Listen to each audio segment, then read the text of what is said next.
Hi, good evening, good morning, good afternoon. My name is Tomer, and we speak about today just a bit about fake news bots during elections and during emergencies. Just a short background. I'm a faculty member at the Tel Aviv University at the Department of Emergency Management and Disaster Medicine. I'm also the founder and editor-in-chief of the Ready.org.il. Today is the largest website in Israel for emergency management information for individuals and families. I'm in the Home Front Command and also in the Ministry of Public Security. In my corporate life, I'm a futurist and digital strategist, formerly the futurist and director of the Amdocs Artificial Intelligence Lab, and also the STEP that it's science as a promoter of peace between Israel and Palestinians. So, let's delve in, and I want to show you a bit of history. And to start, 2004, 2005, a few definitions and comments about truthiness. And today we know post-truth and fake news, but really there is an evolution that in the last 13 years the media has went through. So truthiness is Stephen Colbert, an American comedian. He coined it in 2004, and it became the word of the year in 2005. And really the meaning, you can see that the belief in what you feel to be true rather than what the facts support. And there are a few cases with George W. Bush and other officials that spoke about beliefs and assertions rather than evidence, logic, and intellectual examination of facts. Also, CBS suffered heavily from claiming that they fact checkers against these, what they called pajama bloggers. And they, the bottom line was that the pajama bloggers were correct, whether the CBS editor-in-chief was wrong because he felt that the fact-checking process was better than any blogger can perform. If we move on, so 2016, so we move 11 years forward, and probably most of you remember that the word of the year was post-truth, another evolution of the debate and public discourse that we see in the media. And here it's becoming already a political culture, and this is the definition from Wikipedia. And you can see that, again, debates that are appealing the emotion and are disconnected from the details, from the facts, and all rebuttals or any factual confirmation or fact-checking are completely ignored. And this was a short-lived concept because the next one that came into being was the fake news.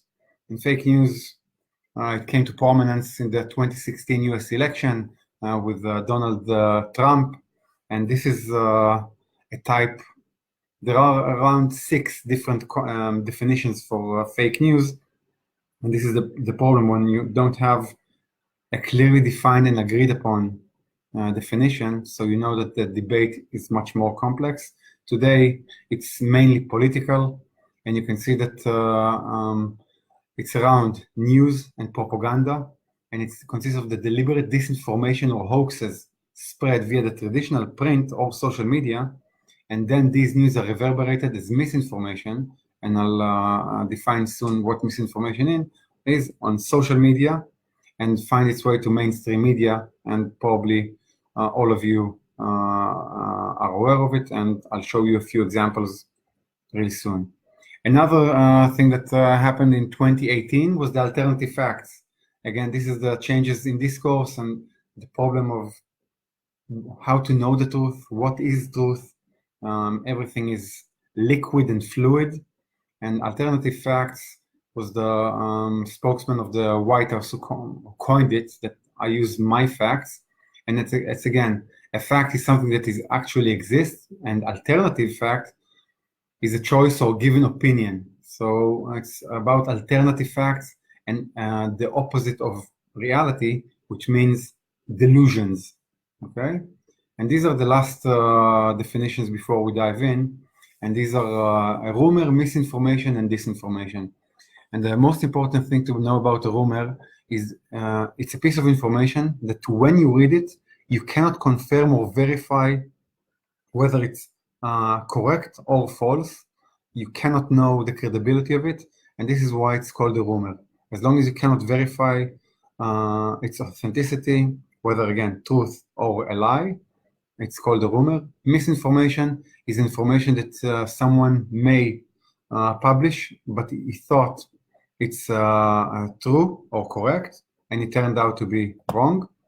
And disinformation, the last one, is that information that is outright a lie, like information wars, like the things with that you probably hear in the media on the Russians, and it's disseminated for propagandistic purposes and to confuse and to cause social unrest. Okay? So from here, let's dive a bit to the world of emergencies and elections. And the first thing that people want to know is information. What happened? Where is it happening? Whether it's an emergency, the status, the friends, the family, where can I get help? But also in elections, who to vote for, the public discourse, the public domain. Everything is around the information today. We're in the information age, the big data age. So we are looking always for information. Okay, so this is and from here, we'll try to find information with whichever means that we have. Balloons from overviews, really low level resolution or high level resolutions with the binoculars. It really depends on our situation, but we will always look for information. And this is the crowd. Once we have a crowd, everyone is speaking, everyone is posting, everyone tries to receive information, to get information, to publish information. And this is the public domain today, whether in emergencies or during elections. Here in Israel, we have the elections coming up in 3 weeks, and I'll show you a few examples from elections around the world from the last year, but also what is happening in India as we speak. So everyone is publishing information. So how can we know what information we're looking for? What information is really real? Because everyone is shouting, and we cannot even know if the profile or the person that publishes or speaks is true. And these are the bots, and we'll speak about it a bit later. So the options are for searching. We will search maybe Facebook, we will search Google, we will search our favorite news websites, but we always search for information. And this is the thing that on the other side, whether it's intentional, like what is happening with the Russians, that they know that people search and how they search, or they can target the searches. But again, the natural instinct for us is to search for information, whether on Twitter, on Facebook, on Instagram, or again, just plain Google.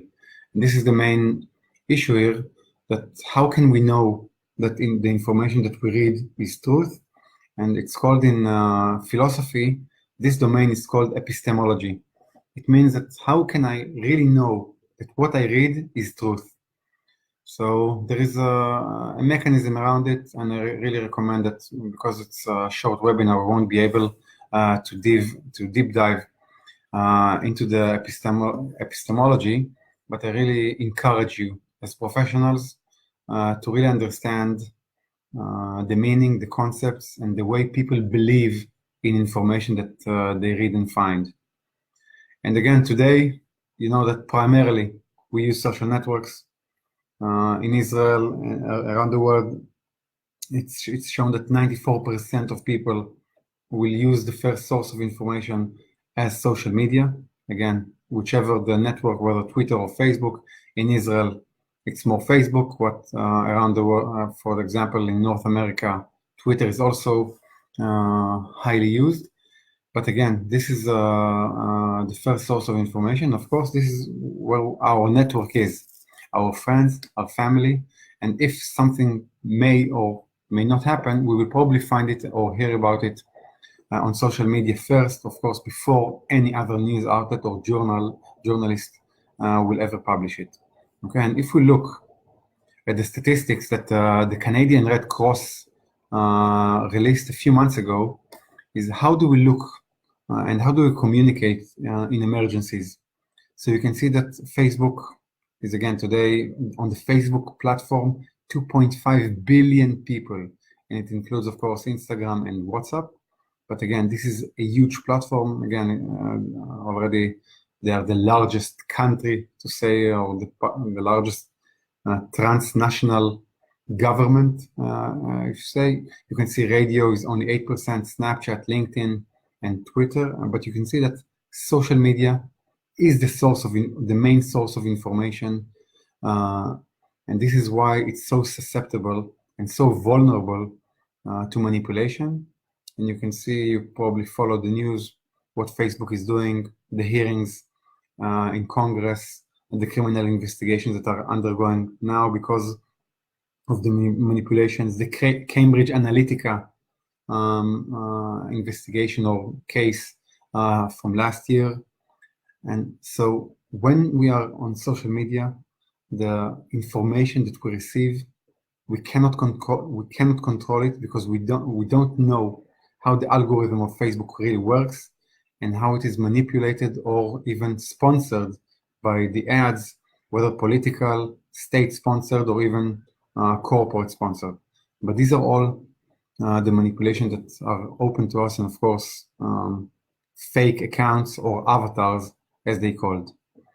If we go back, and now I want to show you a few examples. For example, if you remember the Sharknado during the Sandy superstorm, Sandy at the end of 2012, people posted images of sharks in malls or around the US on the East Coast, that the hurricane pushed the sharks from the ocean to the areas with the water because of the flash floods. And you can see that people, if you remember, people reshared them a lot, and it caused unrest. Some, of course, published immediately that it's false because it's not possible, but this was one of the first examples of like fake news. A few months after the Sandy, the Telegraph published an article like fact check. Before fact checking was really available, the Telegraph already interviewed experts and to describe what really happens to sharks in storms and how they really behave. Because after Sandy, almost during every hurricane in the US, the Sharknado, the tornado of sharks, was prevalent on social media. If we move forward, and this is the evolution of fake news before the term was even termed. So 3 years before it was coined, you can see that during the Boston attack, the Boston Marathon attack, there were 5 different viral stories that were fake news or disinformation. And as you can see, the actual term that the media used that aren't true. This is the bottom line. Stories that are not true.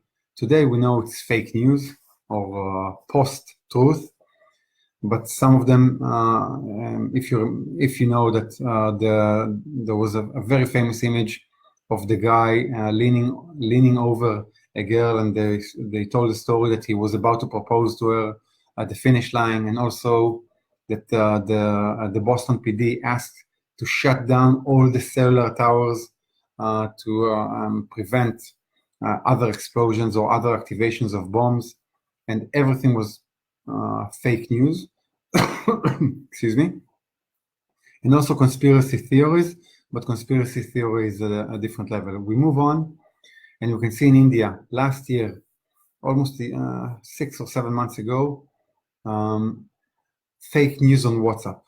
And I'll show you some statistics, but during last year, WhatsApp became the platform to publish fake news and to disseminate and spread fake news around the world. Brazil, India, around Europe, in the US, and more than 30 people have died in mob attacks because a fake message or disinformation was spread that certain specific people are kidnapping kids. And this is just one example of a mob that killed a man in the latest attack. but more than 30 people died because of fake news. And this is the social unrest that is very possible, and the violence that it can incite. Following this, WhatsApp reduced or limited the ability of people to forward or to reshare messages up to 5 people. And you can see on the newspaper here on the right, this is a real ad in India that you can see that together we can fight false information. And Facebook and WhatsApp published huge ads in India, and to try to educate people how to behave, and when they read news or information on WhatsApp and on Facebook. I can tell you that unfortunately it was too little too late, and didn't help much. Moving forward, the Brazil elections. So during around the end of 2018, Brazil went to elections. And if you can see also, if we talk about emergencies, you can see the fake news tsunami, and the country was polarized because of these fake news and the incitement and violence. And you can see that one of the Bolsonaro, one of the candidates, looked as if he's the main benefactor from these fake news. But again, it incited huge crowds of people. And also, I don't know if you remember it, but the candidate himself was stabbed, probably part of this fake news, because the fake news were really very extreme in Brazil. And the government and the courts, if you remember, they arrested for one night an executive from Facebook, and they tried to, through court orders, demand the IP addresses of the people who they managed to find as pushing and promoting fake news. So Facebook agreed to help them on these 31 or 32 cases, but again, it's only a drop in an ocean, because it's hundreds and thousands of people who spread it. If we look forward today and during January and February, again, the Ebola in Congo, so the Ebola epidemic, and we move between elections and emergencies, and you can see that it's everywhere.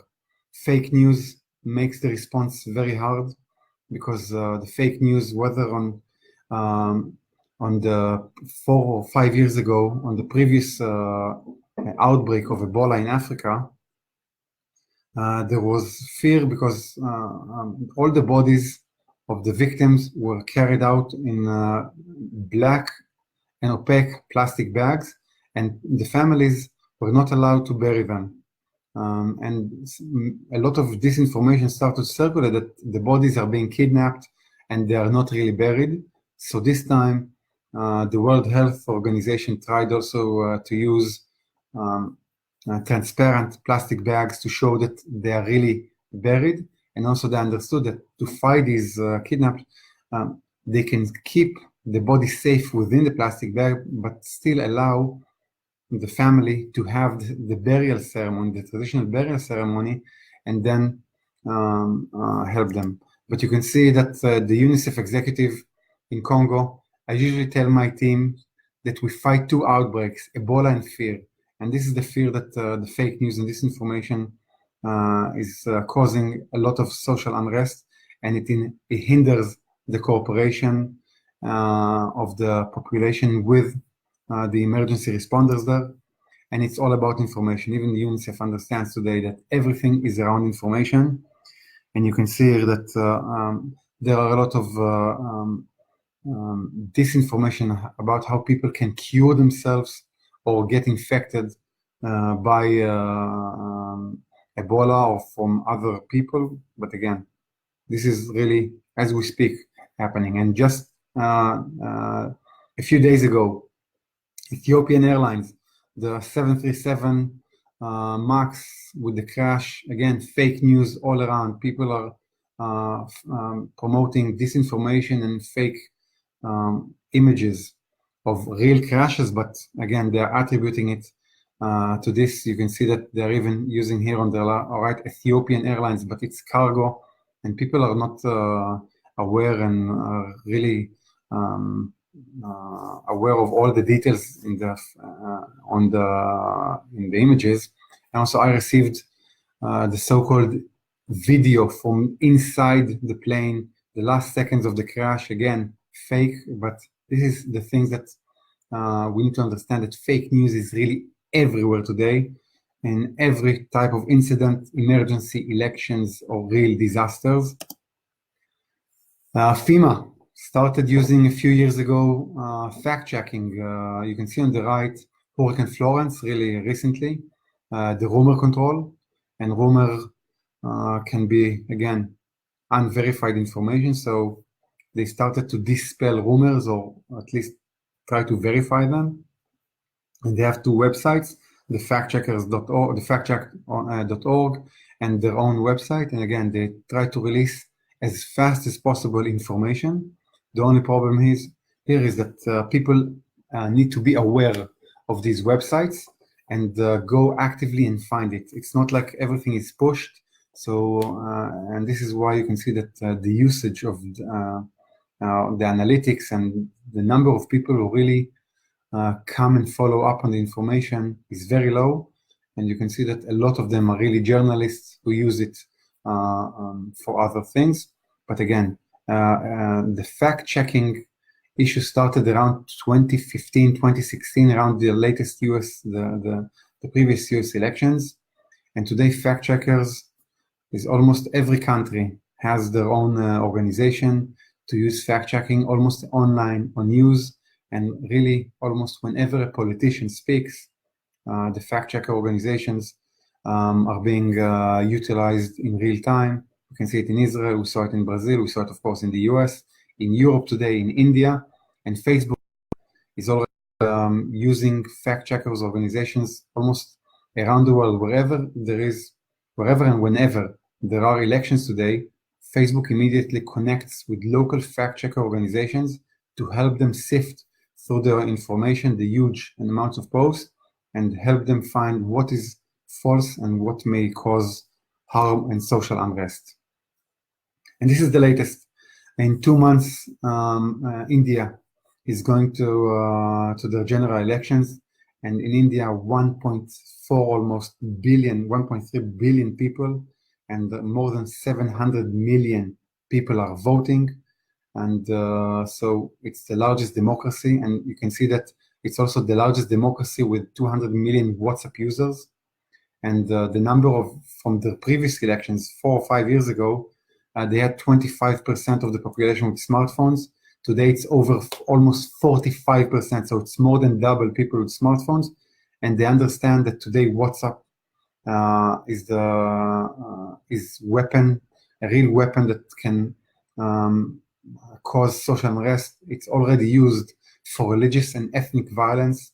Fake news is circulated there, that you can see that people are publishing that 50% of the population is Muslims, and the Muslims are trying to take over the country, so they try to incite religious violence. In fact, it's the Muslims are around 15%, not 50%. And WhatsApp and Facebook started the campaign, spread joy, not rumors. But again, this is too little. And the BJP, the largest party today, they are trying, they created a code of conduct for the elections, for politicians, and for the prime minister, and for all the population, that they'll sign like an etiquette, the ethics of during the elections, how to behave, and what to publish, what not to publish. And this is something new that they are trying, hopefully. And as it said, looking forward, I also personally really hope that the events of July 2018 won't recur, with the dozens of people dead because of fake news. And now to bots. Bots, you probably heard about it during the Russian investigation by the FBI and Congress. Bots, to explain it, bot is a software that runs and behaves like a real user. and it can operate a Facebook account, a Twitter account, an Instagram account, and it's a software. It can be a smart software or really a dumb software. The new ones are activated and assisted with artificial intelligence, and the Russians are the main. They are the main suspect, the prime suspect to operate it. And you can see that there are a lot of research and around it, investigations, and Facebook, Twitter deleted hundreds of thousands of bot accounts in the last 4 to 5 months, and they are fighting it. They are trying to develop and improve their algorithms to understand how to identify bots, because bots can operate in one profile in numerous languages. Usually when we read a post or a tweet, we don't go into click on the user's profile to see what else did he post. And this is something that they rely upon, that our human behavior is we read these 140 or 280 characters, and that's it. We do not verify. Most of us do not verify anymore. And I want to show you a quick movie, and I hope that you see. This is a Russian click farm. What you'll see, maybe it's going to jump a bit and jitter the movie, but you'll see hundreds of smartphones connected, and I'm pushing play. It started. This is how a Russian farm looks behind the scenes. Hundreds and hundreds of smartphones connected to a network and operated remotely by software, each one clicking, posting, sharing information, and you can see the numbers and you can see the scale, and this is a small one. Around the end of 2018, another Russian bot farm was exposed with many thousands of these devices, and you can really understand that if one device simulates now one user, you can see here hundreds of different users, hundreds and hundreds of users posting, sharing information, and promoting chaos or propaganda and any social unrest. They've done it in France, in England, in Germany, in the US, of course. Now our Shin Bet, the Israeli FBI, also a month and a half ago issued a warning that Russia might meddle in the Israeli elections that are on April 9th. And we're trying to prepare here and to find, but again, just to understand the scope of it. And if we look globally, this is a map that was published just a few days ago. Governments that are handling and are dealing with misinformation and disinformation actions, where governments, you can see the different colors, whether, for example, the yellow, there is a task force in Canada, or the gray, there are already bills and internet shutdowns to try to tackle these misinformation. Law enforcement in Africa, in Europe, in Asia. You can see threats also in Saudi Arabia. You can see various types of mechanisms, how governments are trying to tackle it. But again, this is part of the regulation, and government is always slower than progress and technological advancements. And this is just social media. And there are many other technologies that regulation is very far behind. But this is just the war zone, the global war zone that you can see in a single shot. What's the status that you can see? Every continent except Australia is dealing with fake news and social unrest, that whether during elections or emergencies. This is something that you need to understand here, is that if the organization, and we go back to the emergencies, because if people can't find relevant information and timely information, they will use rumors to compensate for these knowledge gaps. This is important to understand how we prevent these knowledge gaps from happening, and to try to assist the population and the public understand what is happening. And again, there are two types of rumors: disturbing information, meaning misinformation or disinformation or fake news, and usually comforting or wishful information that you can see. But again, the basic notion around here is that people don't have information, So if they find or hear or read a rumor that connects, and again, this is part of the epistemology, that how can I know or that what I read is true? Because it connects, it sounds logical, it connects to maybe something I heard previously, and it connects the dots over the gaps of information that I have. And usually, if there is a gag order or anything that the emergency is very huge or the disaster is huge and no information is available, so people will start asking, activate their back channels to find the information. Did you hear about it? And we are always connected. The 6 degrees of separation means that using 6 people, but we can see that in most societies today, it's around 4.3. So it means using 4 hops of during different people, I can reach anyone. And I can tell in Israel, it's lower than 4. And you can always find someone, a neighbor, a friend, a colleague, someone in your family, someone that you know that may provide this information and push it forward. The only problem and the main challenge, and this is part of the emergency response, at least as I can see it during the communication management and the information dissemination, locating rumors in real time is almost impossible. It's really the amounts of information that are published on social media during the routine are huge, and in emergencies, it's really, as they call, big data or huge data and even fast data. And of course, because it's, as it's called, breadth over depth, people don't also remember. Our memory is very, very short in real time, the things that we do, like, share, post. So to do an investigation in real time is almost impossible to locate. Of course, that for example, on WhatsApp, it's so easy to reshare and forward to people. So to go up the chain is almost impossible. And this is the needle in the haystack. How do we really, we really hope that the needle was so huge, but usually we don't have one haystack, we have dozens and many hundreds of haystacks. So to find this one needle is almost impossible. And if we look around research, how rumors propagate and disseminate, we see that they have very unique propagation path. And if you are on the ones or anything, to climb up the chain in real time is almost impossible. And usually it's not one source, it's hundreds of sources. And if you saw the just the Russian click farm or the bot farm, you may have hundreds of fake sources disseminating rumors and disinformation. So really, how can you locate them? So without really FBI, CIA, or NSA capabilities, you cannot locate these sources. Of course, not in real time. And this is, I want to almost wrap up here. I want to give you 7 questions you can ask yourselves.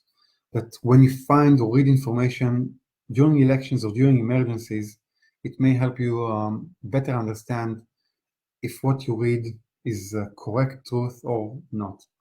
And the first one is, does this information address your feelings and manage? It's not to ignite you, to give you the spark and to try to drive an emotion that is actionable.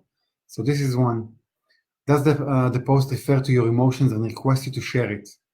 A lot of time, you will see that please share, please reshare. Does this information defame or bully someone based on the information you do not have a way to make sure it's true? Has the original post been published from someone you've never known or you never heard of? And does it come from sponsored advertising, whether Facebook or Twitter? Today, Facebook and Twitter, you can see very clearly that this is an ad, a promoted ad, and you know immediately that if you see it, you can understand that you were targeted. And then it just should raise your suspicion. Does the post contain text and images that separate us versus them, the Democrats versus the Republicans, left versus right, Muslims versus Hindu, whatever the us versus them? And the last one is, does the post contain a link to a news website that you have never visited or heard about? A lot of the fake news and disinformation, they create websites or news websites that look very legitimate, but you can see that the name is very weird. Usually we do not look at the URL or the web address, the URL address. So again, this is something that you need to be aware of it. And even if you answered yes to only one question here, you need to understand that it might be fake news or false information, and you should really think about it if you should spread it or reshare it. And if just to conclude, and I'll open up to questions, and this is for emergency management professionals. First is we need to understand that the first action people do in emergencies is to find information by approaching official sources, whether emergency personnel, the pages or the accounts on social media or any other websites to find. If the information, if they cannot find it, they will use any other means or back channels to find and to close these information gaps. This is something that human beings are very hardwired. Rumors, mis and disinformation may complicate the response to emergencies. We can see it really in almost every emergency, also in Israel, in Europe, in Asia, during hurricanes, during outbreaks, during even just plane crashes. It complicates a lot. Policies and guidelines concerning rumor management should be prepared for intra and inter-organizations. And this is something that is very important to understand, how to counter, how to manage, maybe fact-checking to do collaborations. But this is something that must be addressed in the policy. During emergencies, if you have any VOS, like Virtual Operations Support Team, or any media team, they should put on their list not only to find what the public is, the needs and